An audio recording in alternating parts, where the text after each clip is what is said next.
So we thank Hester as she departs, and there were a couple of questions that came into the Q&A while she was speaking, but I'm actually going to defer them for this next session, because I believe that the next session, which is certification readiness, I think we're going to answer a lot of these these questions around procurement and how do I get started, especially if I'm a new entrepreneur. You know, at what level should I try to start seeking procurement, which is one question that came in.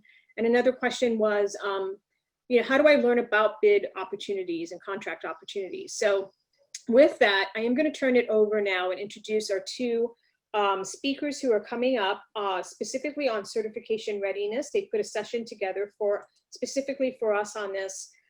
And I'm really super pleased to introduce Rafael Mata. He is the Vice President of Business Development at GAMBIT Services, and Rebecca Moll Fried, partner in procurement law, government contracts, and bid protest litigation at Genova Burns Attorneys. A quick introduction on each of them. Rafael, we know Rafael very well here at the Chamber of Commerce and in Hudson County. As I mentioned, he's Vice President of Business Development and co-founder of GAMBIT Services, which is a consulting firm specializing in strategic solutions for government, business, nonprofit, and educational institutions whose missions are to empower and uplift the socioeconomic conditions of disadvantaged and underrepresented populations. In this role, he is responsible for the growth and strategic partnerships of the firms and their clients. Before this role, he served as Managing Director of External Affairs for the New Jersey State Authority, and was the Director of a Business Services Office in county government. He has expertise in economic development, workforce development, and small business development. He seems to know everybody in the state of New Jersey. We're really glad that he's here today. So welcome, Rafael. And I also want to welcome Rebecca Moll Fried. She is not new to working with the Chamber. We've had the pleasure of having Rebecca join us before and bring her expertise in procurement law to the table. Through the firm's customized vendor, political activity, and ethics compliance training and audit programs, Rebecca provides training and counseling to companies, in-house counsel, and corporate ethics and compliance officers seeking to maximize government contracting opportunities while assuring their compliance with the law. She has experience with diversity in government contracting, set-asides for women and minority-owned businesses, and public-private partnerships. She is the go-to partner at Genova Burns when it comes to handling campaign finance, pay-to-play compliance, lobbying, and government contracting compliance matters for the firm's clients. We're really pleased to have her. These two are incredible experts on the subject. I'm really going to just turn it over to them. And I believe you all have a presentation you're going to share. Good morning, everyone. Thank you for making the time to learn about this information. We're actually going to be providing a lot of information, and we want to save some time at the end for questions. There are a lot of the questions that we'll be able to answer. The name of this presentation is Procurement Readiness and Certification. You hear a lot about procurement readiness, a lot about certification. As you heard the Chief Diversity Officer, she was talking about being prepared and being included in the competitive opportunity. I've spent my entire career educating businesses and helping businesses navigate to those opportunities. Rebecca Fried will be co-presenting with me, and she has spent a significant part of her career doing the same thing, helping people address the issues after the fact, after you've already gotten yourself in trouble or made some sort of an error or just needed that guidance to bring your company to the next level in anything related to procurement or certification. So first, I'd like to talk a little bit about, I'd like to talk a little bit about each of our firms.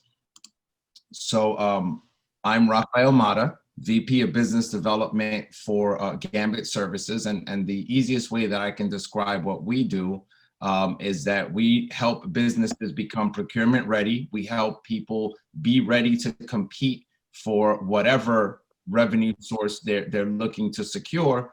And on the other side of the coin, we help governments, colleges, as well as corporations create supplier diversity programs, much like the questions that they were asking Hester right now. How do we include diversity and still follow purchasing law or whatever protocols we have in-house? So I'll defer the floor to Rebecca so she can speak a little bit about Genova Burns. Thank you, Rafael, and good morning, everyone. It's my absolute pleasure to be here. This is a topic that's very close to my heart that I'm very interested in. Genova Burns is a full service law firm. We have an office in Jersey City, an office in Newark, and we have clients involved in a variety of sectors. What I will say with respect to this particular area, as Rafael mentioned, a little bit about me. I have done a lot of work in the area of campaign finance and pay-to-play restrictions. Then many years ago, a lot of my clients also had questions about the procurement process. So I do a lot on the front end of the procurement process. How do you put your best foot forward? How do you make sure all your paperwork for a submission or a proposal is in order? And through that process, I ended up working with a lot of clients that are women-owned businesses, minority-owned businesses, disadvantaged businesses.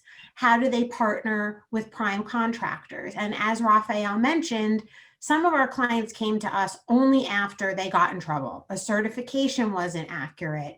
They did something that wasn't quite right. And how do they fix that going forward? So I'm really excited to present with Rafael today. I think we make a good team and we hope to provide you with a lot of good information. Thank you, Rebecca. So I wanted to start first with, we're having some technical difficulties here because the slides are not working quite right.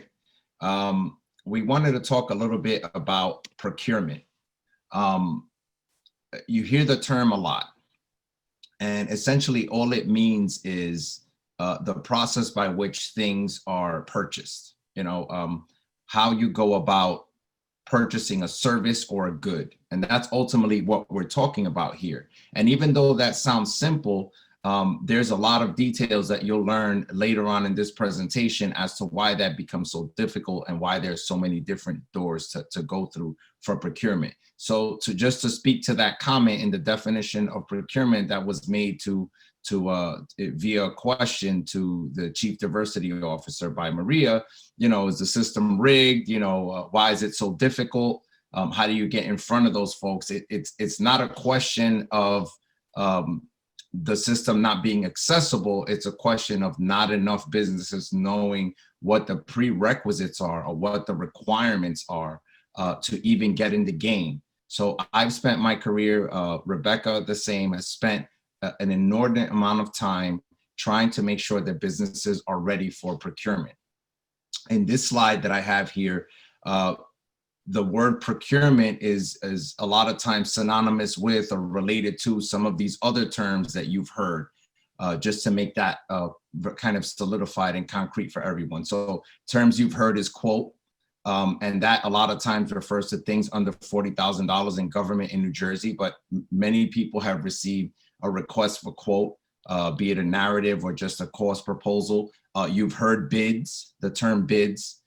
You've heard the term request for proposal, which ironically enough is the most used term when competitively bidding, but that doesn't necessarily mean that that is where the majority of the opportunities are or that they're awarded. It just, for whatever reason, seems to be, in my line of work, the most overused term when there's a majority of other ways that you can receive your award or compete for an award. And Rebecca will be able to speak to that a little better a little later on.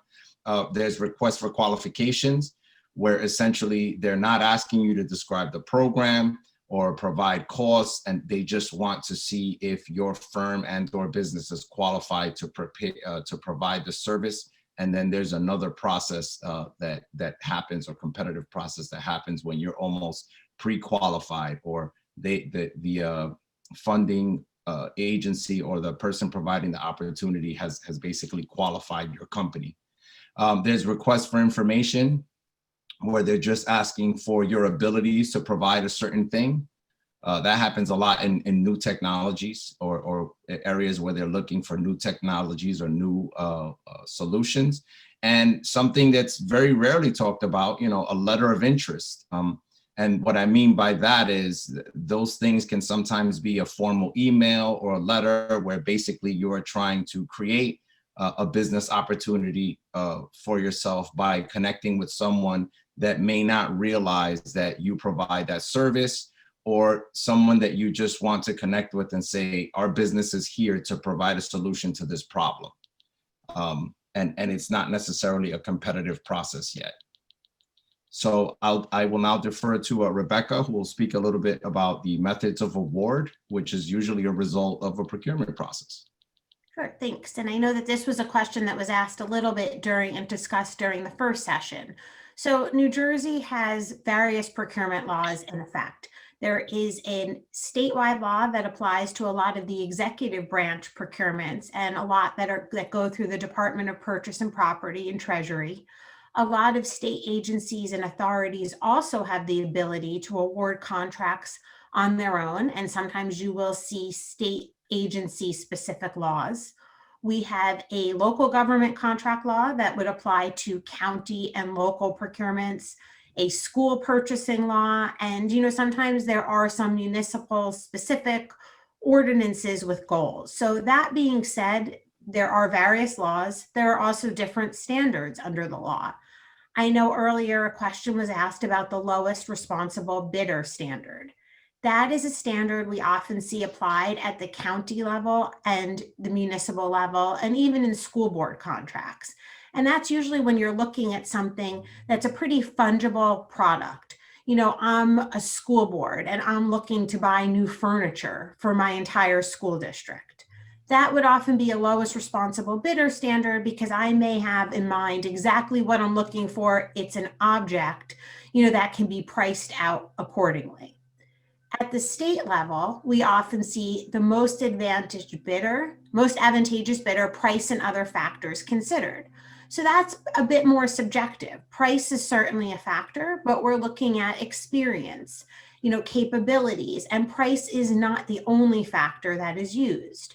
You sometimes do see that at the local level as well when you're dealing with professional services, architects, lawyers, consultants, computer programmers, where yes, price is important, but you don't necessarily want the person who's charging you the least amount of money because a lot more goes into who you are choosing to perform the function.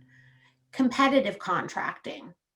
That really is a term of art that's used more with respect to local procurements. And think about that almost as the most advantageous bidder standard. That developed under local procurement law and really mirrors the state process. Again, it's where a lowest responsible bidder standard is not necessarily going to get you what you need for providing services to the taxpayers or the government entity. Then you see two terms up here, fair and open process and non-fair and open process. Those are not really procurement law terms. Both of those terms were born out of New Jersey's pay-to-play laws. So I always think of a fair and open process as being something more than just saying, hey, Rafael, you're great.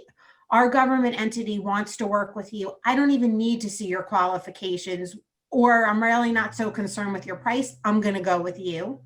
Versus a lowest responsible bidder. Fair and open is somewhere in the middle, and it ensures that a government entity uses a competitive process, but has more discretion in terms of how they make their award decisions. And non-fair and open is exactly the situation I just, referenced in talking with Rafael, where you're not using a competitive process. And I'll talk a little bit more about that later when we talk about pay-to-play compliance. But it is important to understand those terms and know what standard is being used when you submit a proposal. Now we're going to move on to common procurement forms, and I know that Rafael will walk us through some of those, and I'll weigh in as needed. So thank you, Rebecca. So as you can see, this can start to get very complicated, which is why firms like ours will help you either on the compliance end or the business development navigation end, when businesses like yours are ready for those sort of things. But the most important thing is to try to understand which one of these categories, services, areas of compliance applies to your business. And I hope that some of you are jotting down questions already, specific questions related to your business. We are trying to give you an overall picture of all possible forms and scenarios for whatever your business may be, but keep in mind that your business will probably be only be able to take advantage of a few of these procurement vehicles, and only some of these documents will be required for you to use. So this is why it's important to come up with a strategy prior to pursuing these additional revenue sources when you're looking to comply. So things that the state of New Jersey look for, county areas and other government entities, are things like a business registration certificate, which ironically enough, if you work in the private sector and have not really ever applied for any sort of business assistance program or been contracted with the government, there are businesses that are operating legally without necessarily registering their business, which is a requirement in business. You have an ownership disclosure form, which is very important in identifying who owns the business. This becomes even more important when you talk about getting certified and you saying in that certification or going through the process that you are minority owned, women owned, and veteran owned. What a lot of these documents want to try to identify in these open and fair processes is who's actually behind the scenes in the business. Government procurement professionals as well as private procurement professionals have seen a lot of crazy things in their career.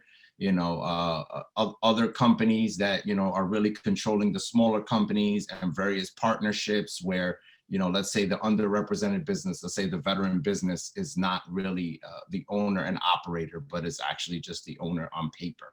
So that's what that document is about. If you can speak a little bit, Rebecca, about the employee information report. Sure. So in the employee information report is really a mechanism to gain more information about your business. How many employees do you have?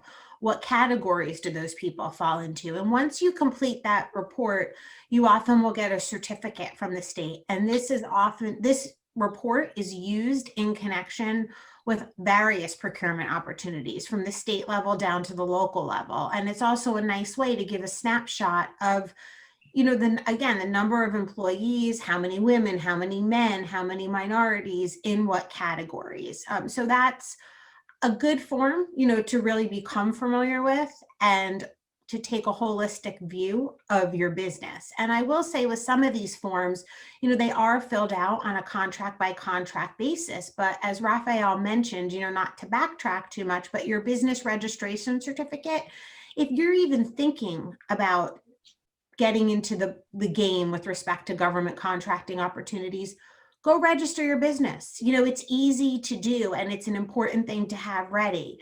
You know, the ownership disclosure form can be somewhat confusing when you look at it. This is one form where if it is not filled out correctly, you can be deemed ineligible for a procurement. It can be considered a material defect and you will not have the opportunity to compete.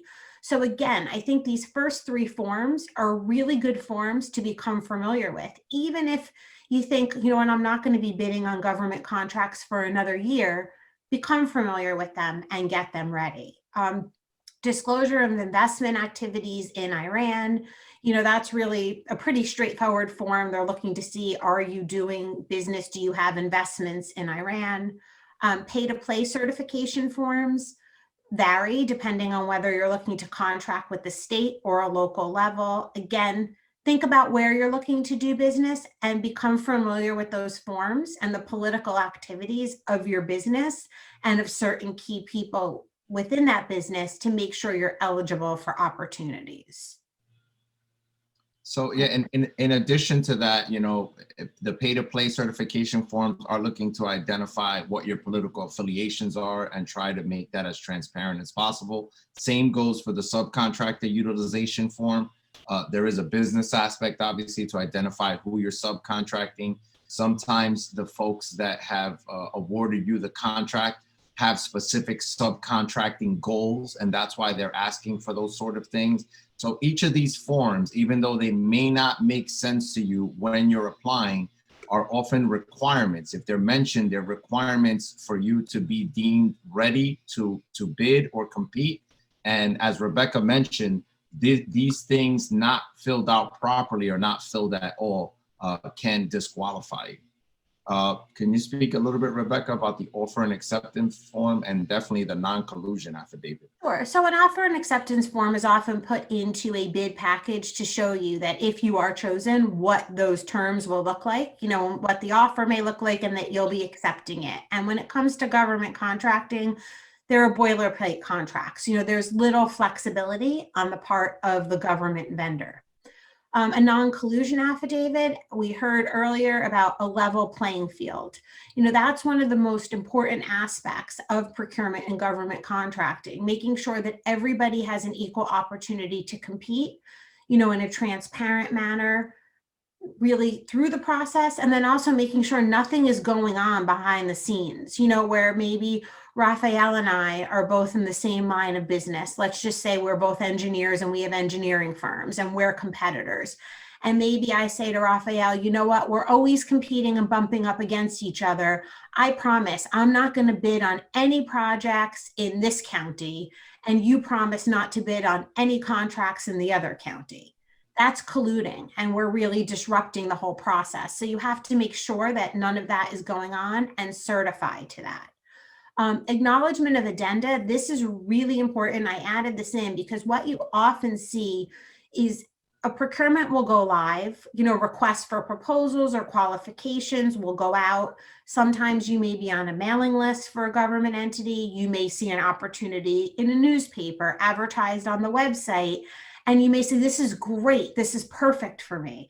And you pull all the paperwork, you're really excited, you start completing it, and you're just following what was originally posted without really watching the process to see, you know, has there been a question and answer period? Has there been an extension of the due date? You know, have there been questions that people had as they're going through the proposal that required some, you know, clarification that the government entity then added on? So the acknowledgement of addenda is often a checkpoint for you as the vendor to make sure that you've looked to see if there's supplemental information and that you are aware of it.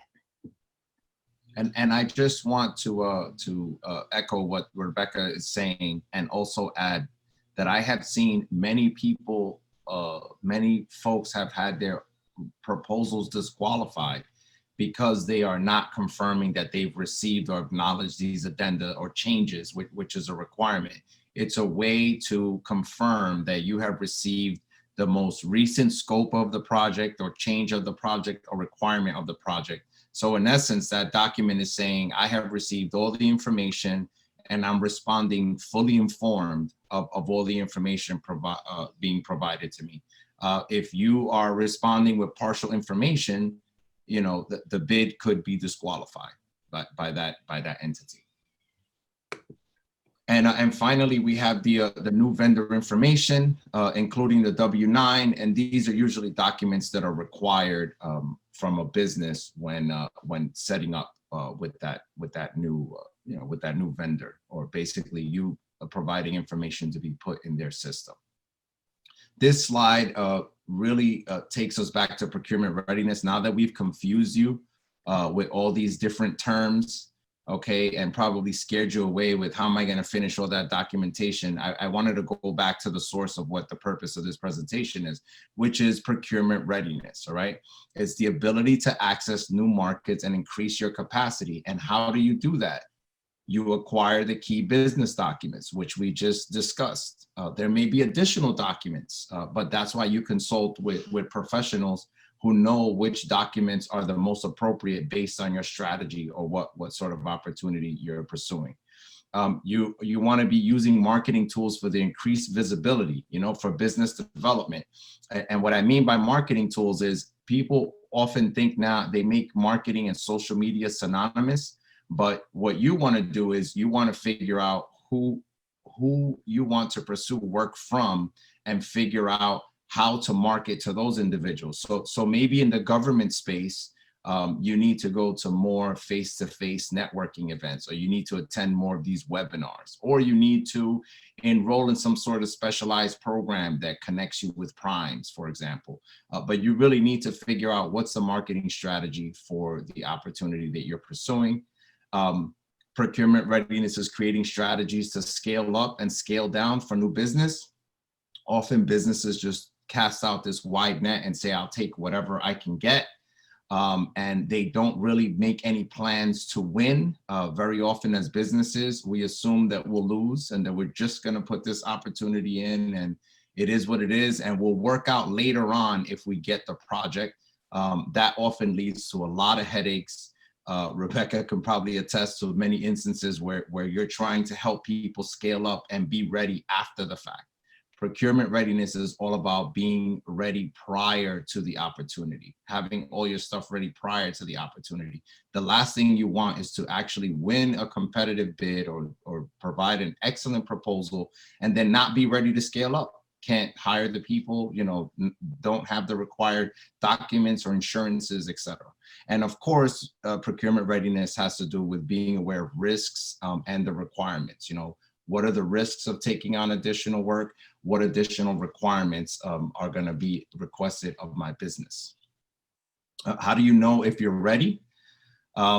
Key business documents are key. You want to understand what the basic requirements are for the bid opportunity or doing business in that state or municipality. You want to make sure you own and control your business. You want to assess whether you team up with another company. So you want to know if you're going to get a competitive advantage by pursuing these opportunities on your own, or actually create some sort of a partnership that creates a better value for the person purchasing your services or your product, and also creates efficiencies or better profit. So again, you only want to partner with people when it's a win-win for both of you. And you want to know your limitations while being ready to take a chance. So again, if the biggest contract you've ever received is $250,000, should you be competing for $1.5 million contract? And are you ready to take that on should that contract be awarded to you? Rebecca, I'll let you speak to some of these key business documents if you could, and I'll chime in whenever necessary. Sure. So obviously, besides competing for government contracts, you are running or you are a part of a business, and you want to make sure that you're set up in the right way, things are organized, and it's clear how the business operates. So one of the key business documents that we reference first are having articles of incorporation or bylaws or an operating agreement. And this is going to vary depending on how your business is set up. Are you a corporation, a partnership, a limited liability company? Are you the sole owner or member? And this is really intended, really more behind the scenes, so it's clear how decisions are being made. But you will see sometimes the bank wants to see copies of this, or potentially others you're looking to partner with, to make sure that it's clear how you're running. A liability insurance policy, that's an important thing to have too, because to the extent that you are going to be performing services for the government or private sector or otherwise, you want to make sure that you and your people are protected.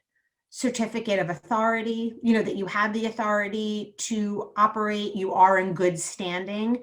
That's really important as well. And calendaring, some of those reminders. Just this morning before this program, we got an email from a client that received a reminder from the state, for their annual registration statement for their business. It went to their spam folder, and all of a sudden they noticed, oh no, this is the third reminder and I missed it. What do I do? So it's always important to calendar that too. We talked about, a certificate of incorporation, that will be your paperwork when you were set up. Business registration certificate, we talked about that.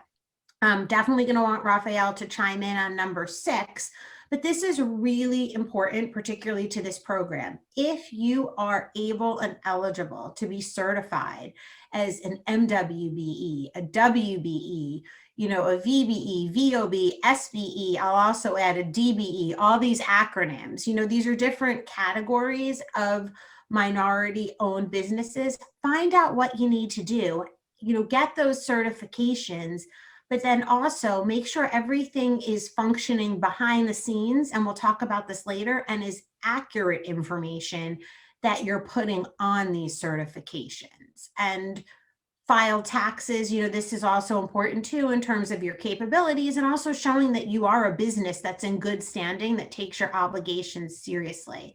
So Rafael, I don't know if you want to chime in with respect to number 6. Rebecca, you hit it right on the nose. You definitely want to make sure that your readiness and that your documentation is in order prior to even submitting a certification. So the interesting part of certifications is, for those of you who have pursued a certification, you realize that all of the things that Rebecca just mentioned are required documents to receive that certification.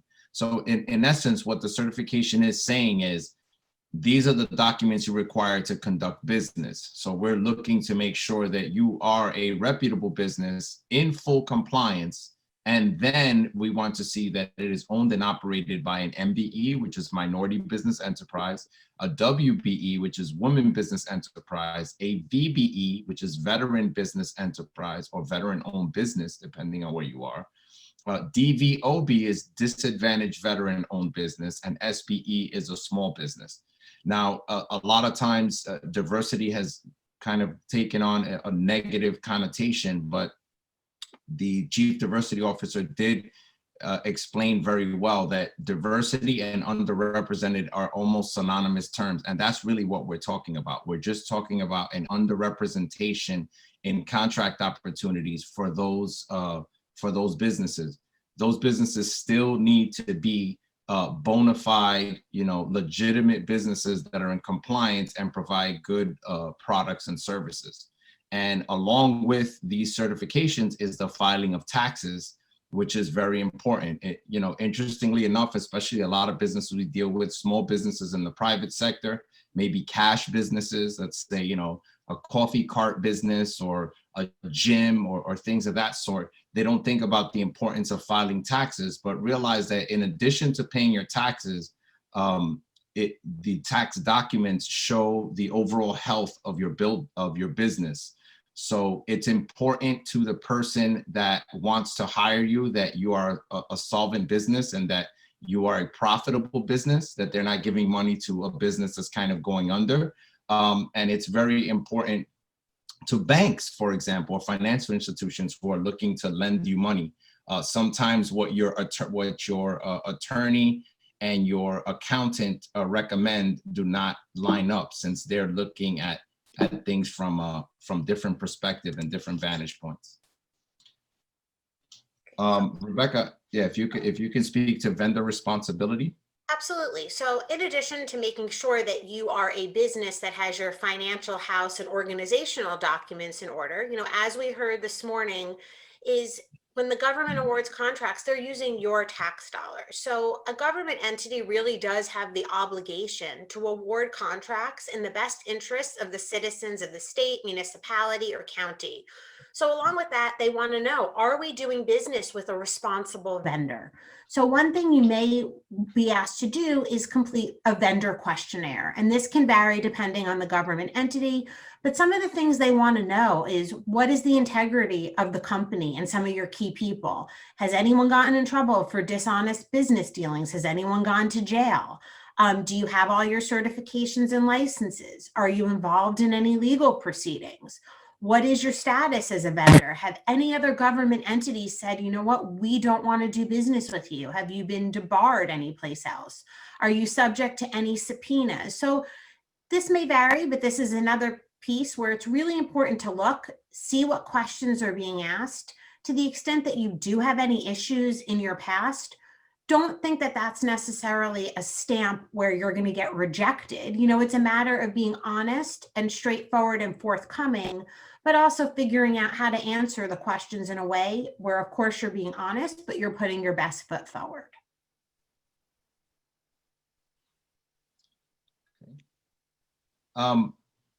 Another important or key aspect, obviously, of readiness is and marketing tools that you could use to increase your visibility is, of course, with the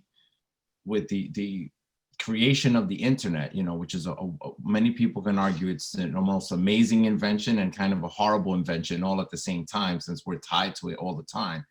But it's very important, as many have said before, that you have a good website and your own domain for email. So what I mean by that is the marketing environment has changed a lot.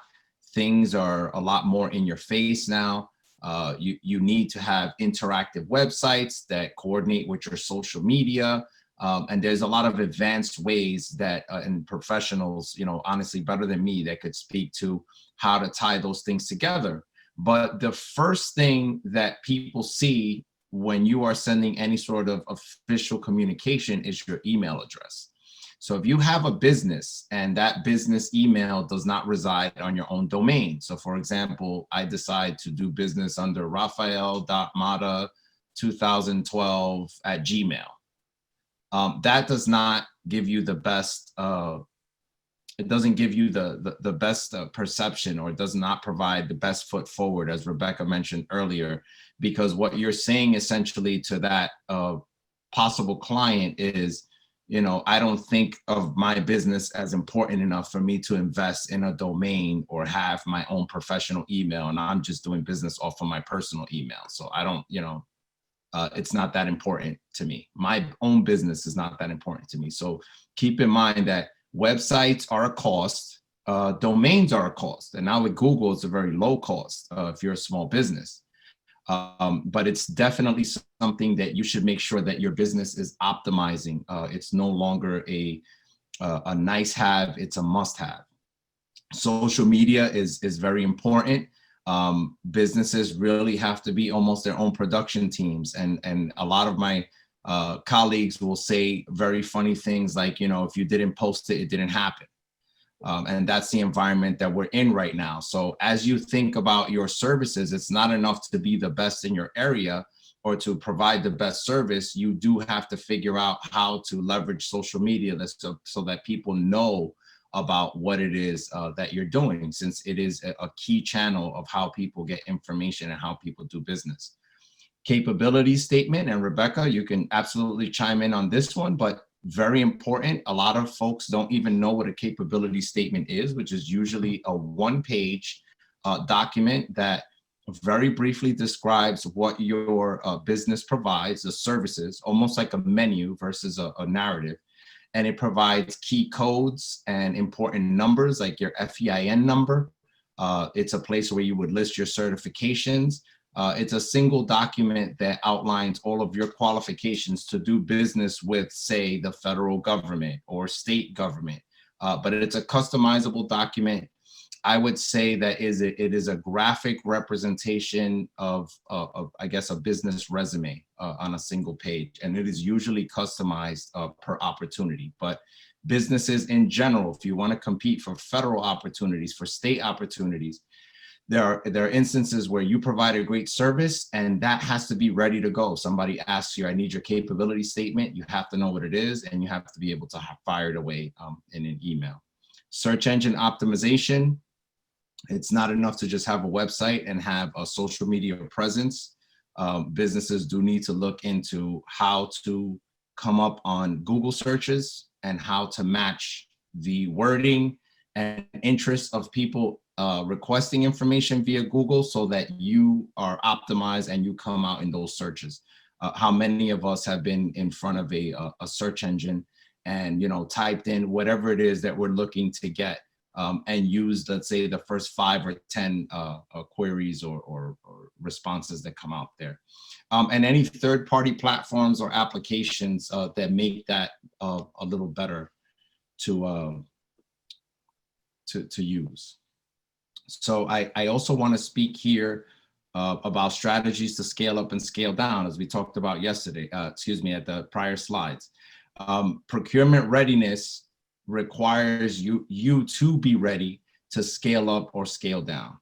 So some of the things that directly relate to scaling up or scaling down is identifying human resources, professionals, or services. So again, If you've only done a $250,000 contract and you want to upgrade to $1 million contract, that's going to require professionals. That's going to require you hiring people.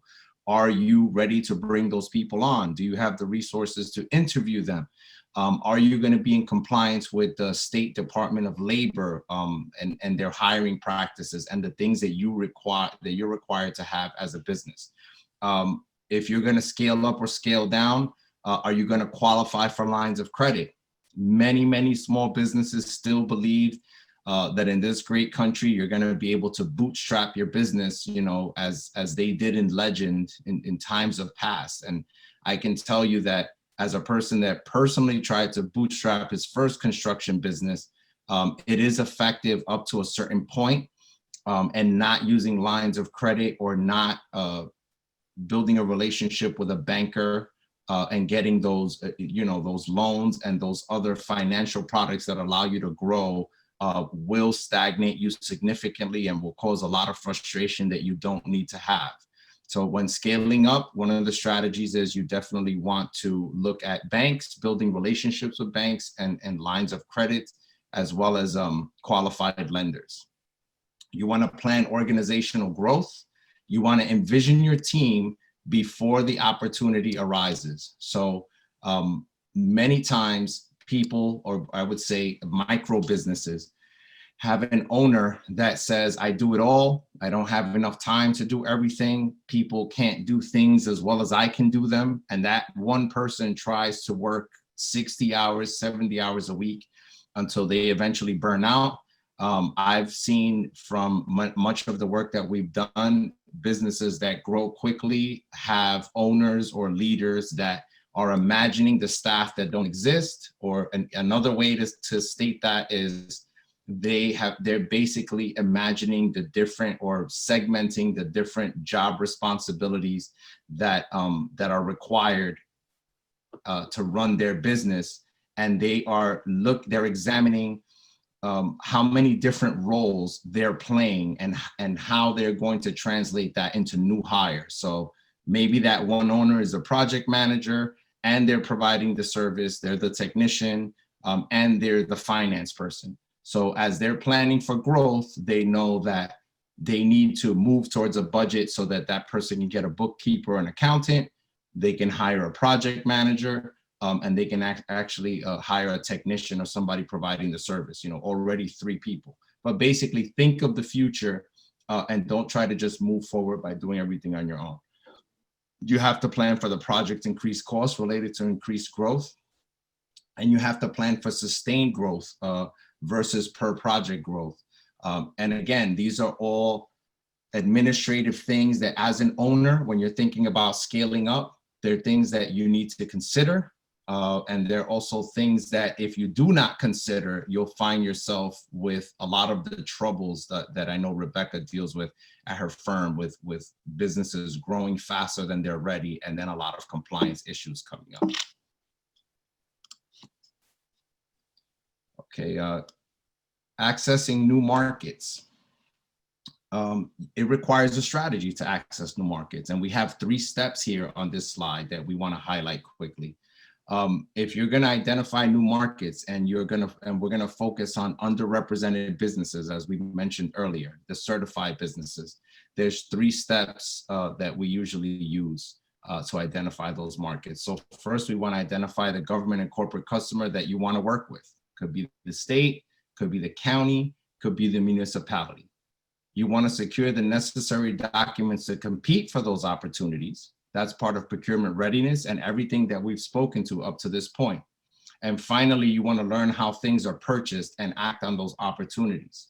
How do each of the local areas in government, how does a college, as was asked earlier, how is a specific corporation, let's say, how is a large utility procuring things, and learning those different ways so that you can pursue that.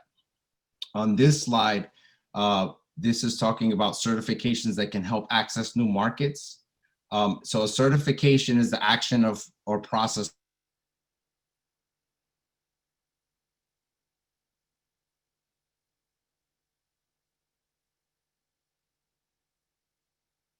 All Right, it looks like Rafael is frozen for a moment. So he's moving our slides, but I'll just chime in here. I mean, look, in terms of certifications helping you access new markets, one of the nice things about it looks like we just lost him, but is that with your certifications themselves, sometimes you'll see that different government entities will take the same certification. Sometimes they have ones that are unique to them. So it's important to complete certifications and also get a sense of where am I looking to do business? What types of certifications do they require from me?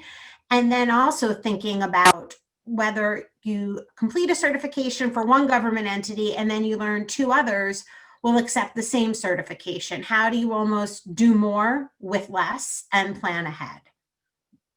I see Rafael is back. You want to also, I think he might still be frozen, but access new business networks, see who you can meet, see where they do work, see where there are opportunities to partner. A lot of the clients that we work with are larger companies, often the prime contractors that are looking for qualified subs and are looking for minority or women-owned businesses. And I've had some clients tell me that they're really well known in their particular field or space because they provide good services in what they do. And that when primes learn that they also happen to be certified, it's an added bonus in terms of particular, set-asides and procurement requirements. I don't know, does it look like Rafael is still frozen? I'm thinking, yes. All right. I have to try to see because he has access to the slides. All right. Sorry, everyone. Let's see. I can try to pull them up quickly. I see there were a couple of questions. So while I'm pulling this up, I can just answer them quickly. There was a question you could see where someone said that they're extremely green when it comes to entrepreneurship and at what level should I seek procurement? And I think what you're seeing today is there's no specific time where you really have to be ready. I mean, I think it's looking at all these different forms, looking at what you need to do to get ready, and then, just kind of getting your feet wet. You may lose a few opportunities before you actually win, and that really is okay. I don't know if Rafael is unfrozen or not. I can't share, but I do have the slides. Okay, I see him talking now. So let's see what happens.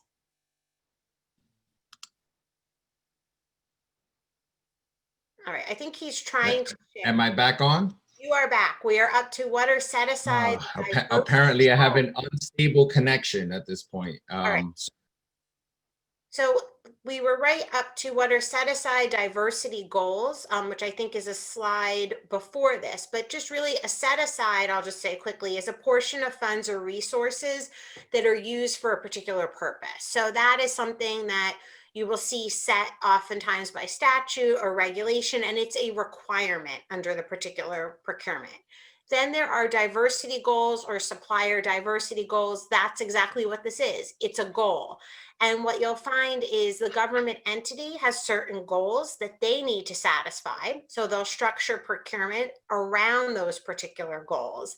And then if you are the vendor submitting a response to that particular proposal, if you're the prime, you may have to show how you've tried to satisfy your diversity goals and that you put your best faith efforts into looking for vendors within particular categories, and you should document those efforts. So that really, I don't know, Rafael, if you have anything to add. So yeah, I just want to add to this slide, an important piece for people to walk away with is during these times, or as you're looking for a strategy on what sort of contracts you need to get, it's important to know the differentiation between tier 1 spending and tier 2 spending. So tier 1 is a fancy term used for you're the prime contractor. These are usually for very large contracts, let's say multi-million-dollar contracts. And then tier 2 spending are the subcontractors. So when talking about diversity, large organizations, corporate, government, federal, or otherwise, are many times looking for 2 categories of certified businesses. One that's ready to do large amounts of business, and they want to capture that spending to meet their goals. And then those that are not ready to be the primes or the lead, and those are subcontractors, and those are also tracked. So if you're subcontracting, you have a certification, you are assisting those businesses in meeting those goals. Diversity spending in New Jersey. So the state of New Jersey currently has a small business enterprise set aside. And thanks to the first chief diversity officer of New Jersey, Hester Agudosi, which is so important. I can't express that enough, that New Jersey finally went in that direction. But currently the state of New Jersey does not have a set aside. Some counties have adopted a set aside ordinance or a supplier diversity program, as it's known in the private sector, where 10% of all spending of all goods and services for their annual budget goes to minority, women, veteran, and small businesses. So these are opportunities that you can take advantage of. If you are a small business and you pursue your small business enterprise certification, which is only, I think, about $105 now, can be done online. You can take advantage of the state's 25% set aside for small business. For counties, any of the 4 certifications we've mentioned here, they have the 10% set aside. And as you know, corporations have begun to embrace diversity and spending goals as they're talking about doing better jobs at community outreach and more economic equity in their strategies. A lot of corporations, like Knight Corporation, for example, is the best example, I would say. They have figured out that by incorporating diversity, it also is improving their bottom line. It's improving the innovation within their company. So what a lot of corporations are learning is it's not just a social responsibility or corporate citizenship action that they're doing when they create these programs. A lot of times by creating a supplier diversity program, they're injecting innovation, they're reducing costs, and they're reaching out to a lot of new possible customers, I would say, and those networks that they touch. So very quickly, what you're seeing here on this slide is once you're certified, what do? Many people get certified. Rebecca knows many people get certified. They don't necessarily know what they're doing once they get the certification. We know for sure that clearly our moms and dads don't want to see these certifications and hang them up in the wall like they're the diplomas or any sort like thing like that. But when you talk about who the clients are, on the government side, all of these numbers that you see here listed are doors that you can walk in or possible customers that you could position your business to take advantage of. So in government, just, this is a kind of overreaching description of that, but if you did not know, the state of New Jersey has 46 departments. It has 21 counties. It has 565 municipalities, 691 school districts, 100 cities. And then there's the bi-state agencies, which operate with their own budget. So what does that mean for you as a business? All of these places have their own budgets, and all of these places have their own procurement process and documents. Now, the documents that we've listed so far cover about 90% of what all of these government entities will be looking for. They may not need all the documents, but pursuing the documents that we talked about would best prepare you or make you procurement ready for those opportunities. In the private sector, you have the actual corporations, you have colleges and universities. A lot of businesses ignore that colleges and universities oftentimes, take up entire towns and are an ecosystem within themselves and need services. Community colleges, nonprofits are your possible clients. Foundations are your possible clients. Health and hospital networks. So a lot of the urgent care centers usually work within networks and are associated with hospitals. All of these places have procurement processes, and other specialized industries have other opportunities. Key differences between the private sector and the public sector. In government, you're highly regulated. In private sector, it's virtually unregulated for small to medium-sized businesses, and things are done more on relationship. But there's still a qualification process. In government, you're governed by purchasing law. In government, you're governed by state and local laws, mandatory documents, as we've mentioned, cost proposals, upfront and incurred. They follow a set process and written response. So things like RFP, RFQ, and other acronym alphabets that a lot of people are frustrated when it comes to government. But as you know, government many of the times creates very long titles to things, and that's why acronyms have become so popular with that. And in government, it usually requires work. All right, I guess he's frozen again. What I will say, I mean, I know we're running out of time, but you can see some of the key differences here. I also dropped in the chat, I know there was questions about some of the forms, a link to the Department of Purchase and Property's website that has a lot of the forms, and some of those overlap from the state level to the local level. So that would be helpful to look at. In terms of just kind of wrapping up here, you could see here that getting certified, it's a procurement strategy, but it's also just the beginning. I know we've thrown a lot at you today. And what I often tell my clients is, I don't expect anybody to do this all at once. It's really overwhelming. We think of it, and we've worked with clients on what's called RFP ready programs. How do you do this in stages? Make it manageable, because you still do have a business to run, so take this one step at a time. Think about your different opportunities and use certification as part of your procurement strategy. So I think we did talk a little bit about, I don't know if there's anything you want to address in particular here, Rafael, but it seems like we've talked about, a lot of things that people can do. I know we're sharing the slides after. That the next slide talks about that getting certified is really just the beginning.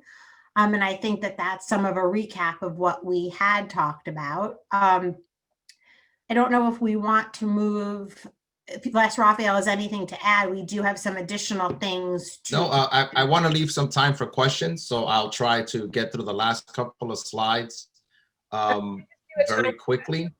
Because it is 11:19. So Rafael, if you can do that, I'm sorry. So just very quickly, other certifications that you might not be thinking about. Department of Treasury provides a certification, Port Authority, New Jersey Transit, the US SBA, the US Veteran Affairs Department, and the New York, New Jersey Minority Supplier Diversity Council, which is a nonprofit that works with corporations. Additional things to consider as we're wrapping this up: do not be a jack of all trades. Specialize. Rebecca and I had a very brief conversation about a business that I engaged and was trying to assist, and they were both listing on the federal databases that they both make hangers and steel beams. It's hard for people to believe that you both make hangers and steel beams. You have to be specialized in one, and that's important. Register on portals and small business procurement websites, as many as possible. That's a lot of doors, but the more doors that you register on, the more opportunities you'll receive.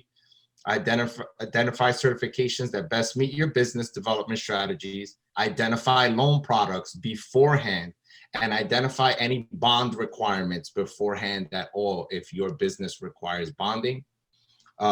More things to consider is that you fill out your forms accurately and truthfully. Rebecca's already spoken about that. You want to identify relevant categories and codes and databases to check to make sure you are properly listed. These are often referred to as NAICS codes or other acronym codes that they use to identify the type of service you provide. If you're looking for teaming opportunities, you want to make sure that you are taking advantage of your certification as a subcontractor or as a prime. Be mindful of your interactions with elected and government officials. This has a lot to do with the pay-to-play information that Genova and Burns and Rebecca was sharing with us and is expert in. And don't let other folks take advantage of you when you receive these certifications. There are predatory companies that will partner with you, and folks like Genova and Burns can provide you with a lot of guidance if you ever get into those sticky situations or you want to avoid them altogether on the front end. So at this point, that concludes our presentation. And I'm not sure, Maria, if you want to try to take some questions that maybe Rebecca and I can answer for some of the attendees. And Sure. Thank you very much for having us. No, thank you both. There's obviously a lot more information that could have been covered. So first I want to thank both Rebecca and Rafael. And what I'm hoping is that at the chamber, we'll be able to have Rafael and Rebecca back, and that we actually build sessions like these, certification readiness, as well as deeper dives into the process of procurement bidding, as annual sort of sessions that we can offer to our members and members of the business community.